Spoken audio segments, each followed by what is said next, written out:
Thank you, Scott and Jennifer, for this beautiful celebration. This is really amazing. I participated last year, and it's getting better every year, and it's because of both of you and everything you do. So thank you for including me in this. So as I came into office, like many elected officials, you're suddenly responsible for all of the problems. And we have approximately 2,200 people in our workforce at Lafayette Consolidated Government, 2,200 employees. And the first instinct many people have is, get rid of them, fire them. You know, you see that a lot, and even in government. But in local government, you have civil service, so you actually can't just fire people. And so we had to go deep, right? And the first thing that hit us from every direction was, we don't pay people enough. Well, how much do we pay people? We still pay some people $8 to $9 an hour. Whoa, really? It was a shock for me. Because at the heart of every one of us, no matter where we work or what we do, our desire is to take care of our families. We go to work to take care of our families. We want to go to work, earn money, go home, make sure the people that we love can go to the doctor, can get food, can go to church, can go to school. There's just some real basic needs that every worker has, and you can't do that. You've got to have 2 or 3 jobs if you're getting paid $8 or $9 an hour.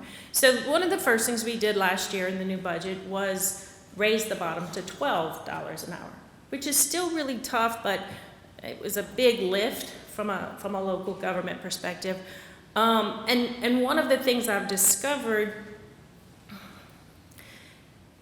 we brought in a consultant to help us. We're restructuring a lot of the departments in Public Works, and he's met with everybody, and he said everybody has hope.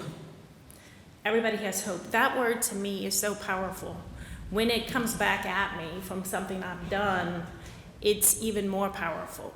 When you can give people hope, and their hope is, you know, as we restructure, as we move things around, they can do their jobs better and they can be at peace. And so valuing people, or I guess when you're in a position like I am, and you have 2,200 employees, and there are some organizations in this room with that many, some with more, when you make sure you have the right work environment, when you make sure you're compensating people for the job they're doing, when you make sure they can take care of their families, which again, I remind myself and our directors often, that is the goal of each one of us, is to make sure our people are good, our families are good, then the world works much better.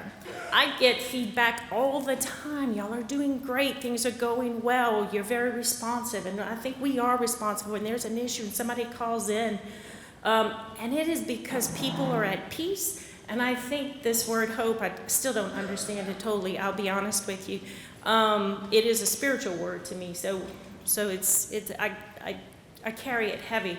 But being able to give people that environment has been one of the greatest rewards that I have personally in this job, is being able to create that environment where people can be healthy and be happy and do great work. And when you do that, the work elevates, and the return you get is much greater than anything you can do on your own, right? If I had gone in there as a tyrant, and I mean, then it minimizes everything, including the output. So the output is much greater when you invest in the input. And so thank you. I know we have a lot of people from LCG today here. Thank you for being here, but more importantly, thank you for what you do every day. Thank you for what you do every day. I know I see a lot of our officers, the sheriff's office. That public safety thing is huge. But with those men and women, all of our first responders, including our medical partners, I've gotten a little peek into their world. I wouldn't want to do those jobs. They are intense jobs every day. They're tough jobs, but they're critically important. And when they're done well, and when they're done with a smile, I'll say this, one of the greatest compliments I got was, as festival ended, one of the business owners down there texted me, and he said, we had such a strong police force, it felt safe, they were happy and friendly, and it created such a good environment. We had almost 400,000 people downtown. with security everywhere, because you have to, but security with a smile on their face and a friendliness in their heart. And it changed the entire tone of that event. So thank you guys and everybody. I mean, I know there's a lot more people out there this past weekend. So this celebration is critical. It is the fabric of our community, our workforce is. It is the people who make things work, and they can do it with a smile, or they could not do it with a smile. That smile changes our community, enhances our community, and makes us better for who we are. So thank you all for being here and for letting me speak. I truly appreciate it, and I truly do appreciate our workforce, particularly at LCG, but across the entire community. The ones at LCG I'm working with every day, and they're phenomenal. They are phenomenal. The other thing I think, let me just throw this in, that I learned that when you create that environment, you give people an opportunity to thrive in their space. And I think that is, again,